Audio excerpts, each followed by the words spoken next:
بسم اللہ الرحمن الرحیم۔ السلام علیکم پیارے بچوں، کیسے ہیں آپ؟ یقیناً ٹھیک ہوں گے، تندرست ہوں گے۔ پیارے بچوں، جیسا کہ آپ جانتے ہیں ہم پڑھ رہے ہیں اردو اور جماعت ہے ہماری پنجم۔ ہمارے آج کے سبق کا نام ہے ہمارے پیشے، اور درسی کتاب کا جیسا کہ آپ جانتے ہیں یہ سبق نمبر 16 ہے۔ ہم نے اس کو آج چوتھے حصے میں پڑھنا ہے۔ تو ہمارے آج کے سبق میں شامل حاصلات تعلم کچھ اس طرح سے ہوں گے۔ آج آپ سیکھیں گے انشاءاللہ چھوٹے اور بڑے گروہ میں کسی موضوع صورتحال پر دیا گیا کردار ادا کر سکیں۔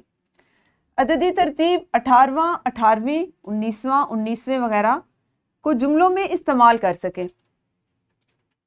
ان پہ ہم بات کریں گے۔ یقیناً آپ کو اندازہ ہوگا کہ یہ حاصلات تعلم ایسے ہیں کہ جس پہ ہم اس سے قبل بھی کام کر چکے ہیں۔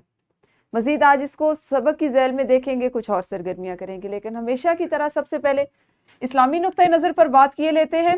اللہ تعالیٰ کا فرمان ہے، اور ہم نے اسے داؤد علیہ السلام کو تمہارے لیے لباس بنانے کی کاریگری سکھائی جو تمہاری جنگوں میں حفاظت کا موجب ہے، تو کیا تم شکر بھی ادا کرنے والے بنو گے؟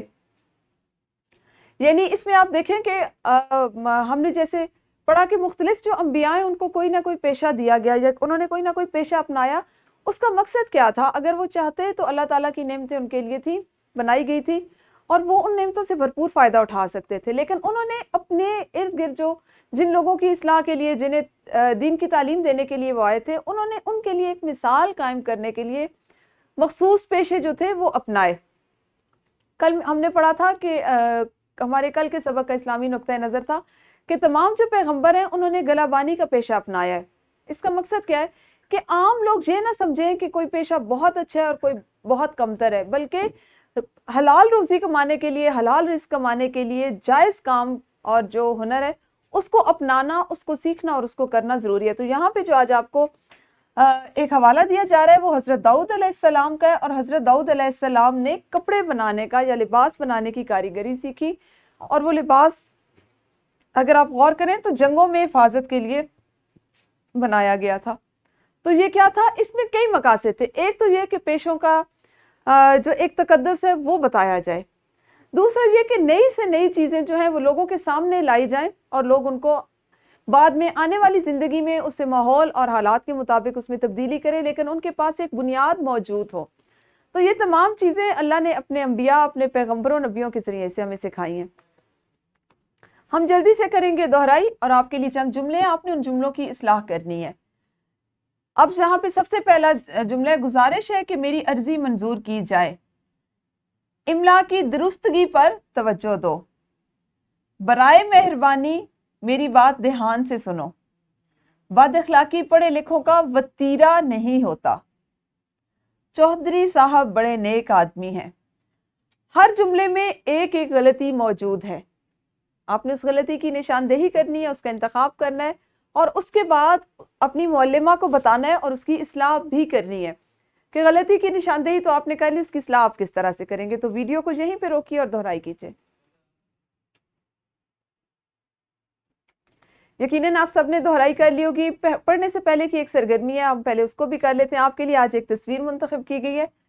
تصویر کو آپ نے غور سے دیکھنا ہے اور مجھے بتانا ہے کہ اس تصویر کو دیکھ کے آپ کی سمجھ میں کیا بات آئی۔ جو بھی آپ سمجھ پا رہے ہیں مجھے بتائیے۔ ہاں، یہاں پہ وضاحت کرتی چلوں کہ جب بھی آپ کسی تصویر کو دیکھتے ہیں یا آپ کو کوئی سرگرمی کروائی جا رہی ہوتی ہے تو کوشش کیا کریں کہ آغاز میں جو حاصلات تعلم آپ کو بتائے جاتے ہیں اس کے ساتھ اس کو منسلک کیا کریں، کیونکہ ہمارا پورا سبق ان حاصلات تعلم کے گرد گھوم رہا ہوتا ہے جو ہم آپ کو سکھانا چاہ رہے ہوتے ہیں۔ اس تصویر سے آپ کی سمجھ میں اگر کچھ آ رہا ہے تو وہ اپنی معلمہ کو بتائیے۔ میں ابھی آپ کو اس تصویر کے بارے میں بالکل کچھ نہیں بتا رہی، آپ خود آج سوچئے اور اپنے سبق کے اختتام تک اس کو سوچئے، پھر جو بات آپ کو سمجھ میں آتی ہے اور جو آپ کے حاصل تعلم سے متعلق ہے اس پہ بات کیجئے۔ تو ویڈیو کو روک کے پہلے اس تصویر کو بتائیے۔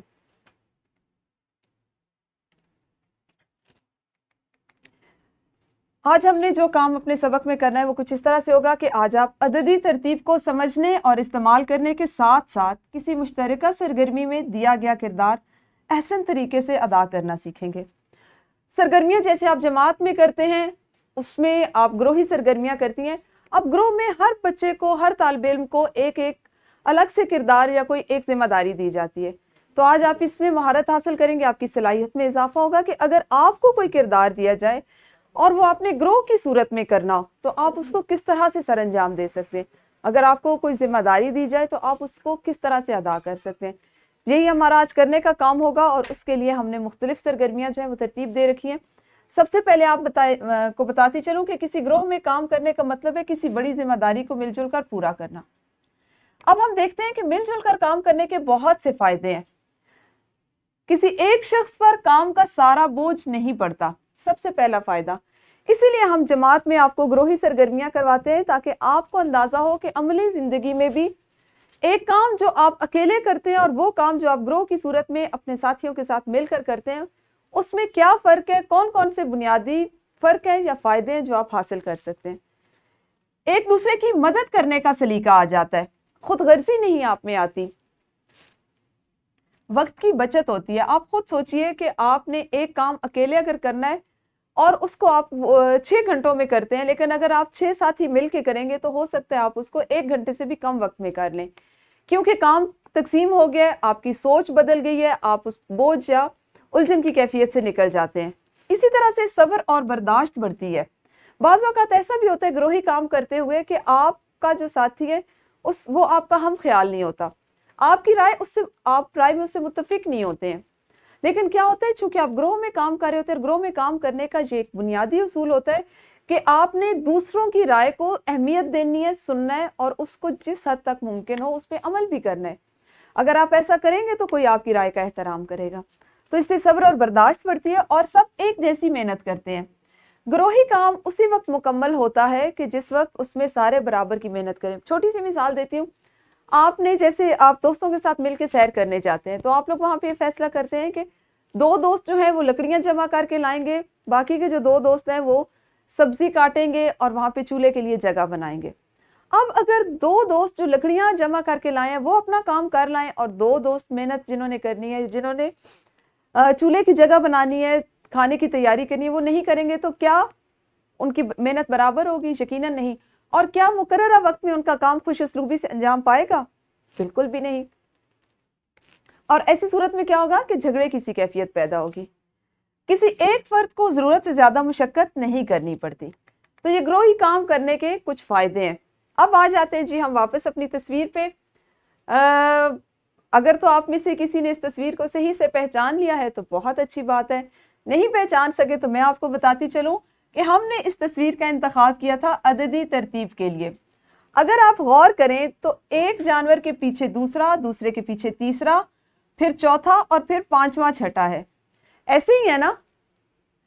اگر آپ تصویر پہ ذرا سا غور کریں تو یہ جانور بھاگ رہے ہیں لیکن ایک دوسرے کے پیچھے ہیں.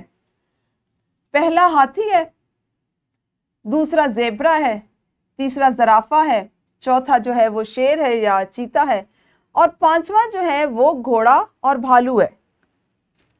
اگر ہم اس کو مذکر میں کریں تو اسی طرح سے پہلا، دوسرا، تیسرا، یہ ان کی عددی ترتیب ہے. دوڑ میں تیسری پوزیشن زرافے نے لی. اگر ہم اس کو مؤنث میں بدلیں گے تو یہ کچھ اس طرح سے ہوگا کہ دوڑ منعقد کی گئی جس میں تیسری پوزیشن زرافے نے حاصل کی اور شیر جو ہے یا چیتا جو ہے وہ چوتھے نمبر پر آیا.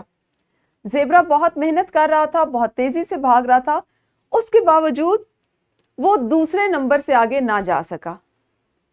اس دوڑ کا جو فاتح تھا وہ ہاتھی قرار پایا کیونکہ ہاتھی پہلی پوزیشن لینے والا تھا یا ہاتھی کا پہلا نمبر تھا.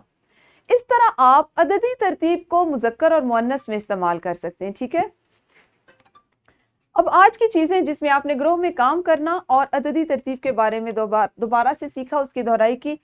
اسی کے مطابق ایک انفرادی سرگرمی کیجیے کہ کتاب میں دی گئی مثال کو ذہن میں رکھتے ہوئے 1 سے 15 تک اعداد کی عددی ترتیب کی تینوں صورتیں لکھیں. اس کی واحد ہونے میں، جمع ہونے میں، مذکر ہونے میں، مؤنث ہونے میں آپ نے اس کو لکھنا ہے. تو ویڈیو کو یہیں پہ روکیے اور سب بچے اس سرگرمی کو کریں گے. انفرادی سرگرمی کے بعد آپ جانتے ہیں ہم آپ سے گروہی سرگرمی بھی کرواتے ہیں. دکاندار اور گاہک کے کرداروں کا مشاہدہ کریں. عام طور پہ یہ ایک ایسی چیز ہے جس سے آپ سب بچے واقف ہوں گے. خاص طور پر جو لڑکے ہیں وہ تو ضرور دکاندار اور گاہک کا جو کردار ہوتا ہے اس سے واقف ہوں گے. لڑکیاں بھی جب اپنی امی کے ساتھ جاتی ہیں کپڑا یا جوتا خریدنے تو وہاں پہ جو بحث مباحثہ ہو رہا ہوتا ہے، جو جس طرح سے وہ بات کر رہے ہوتے ہیں آپ نے یہ مشاہدہ اکثر کیا ہوگا. تو سرگرمی کچھ ایسی ہے کہ دکاندار اور گاہک کے کردار کا آپ نے مشاہدہ کرنا ہے اور مکالمے کی شکل میں چند جملے تحریر کرنے ہیں. ایک ٹیبلو بھی تیار کر کے آپ اس پہ جماعت میں پیش کر سکتے ہیں. گروہی سرگرمی احسن طریقے سے آپ نے سر انجام دی ہوگی، مکمل کر لی ہوگی. ہمارے آج کے حاصلات تعلم کو ہم نے مشق میں کس طرح سے شامل کیے اس کو دیکھ لیتے ہیں. سوال نمبر 10.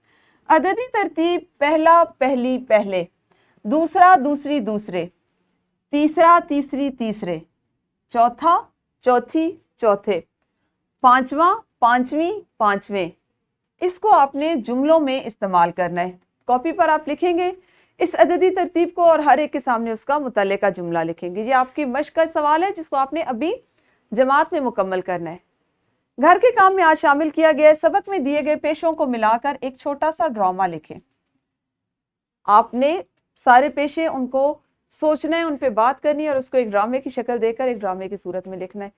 دلچسپ کام ہے، اگر آپ اس کو سوچیں تو بہت اچھے سے کر سکتے ہیں. گھر سے کر کے لائیے گا اور اس کے بعد ایک ورک شیٹ بنائی گئی جس میں مثال کے مطابق دیے گئے اعداد کو آپ نے عددی ترتیب سے لکھنا ہے. جیسے 4 لکھا گیا ہے، عدد 4 ہے، اس کی عددی ترتیب میں چوتھا چوتھے اور چوتھی لکھا گیا. سوال نمبر 2 ہے آپ بڑے ہو کر کیا بننا چاہتے ہیں؟ اپنے پسندیدہ پیشے کو اپنا کر کس طرح آپ ملک و قوم کے کام آئیں گے. یہ ورک شیٹ آپ نے گھر سے مکمل کر کے لانی ہے. اور جو ہمارا آج کا سبق بس یہی تک تھا. کل اس سبق کو اگلے حصے میں پڑھیں گے. آپ سب اپنا بہت خیال رکھیے. اللہ حافظ. شکریہ.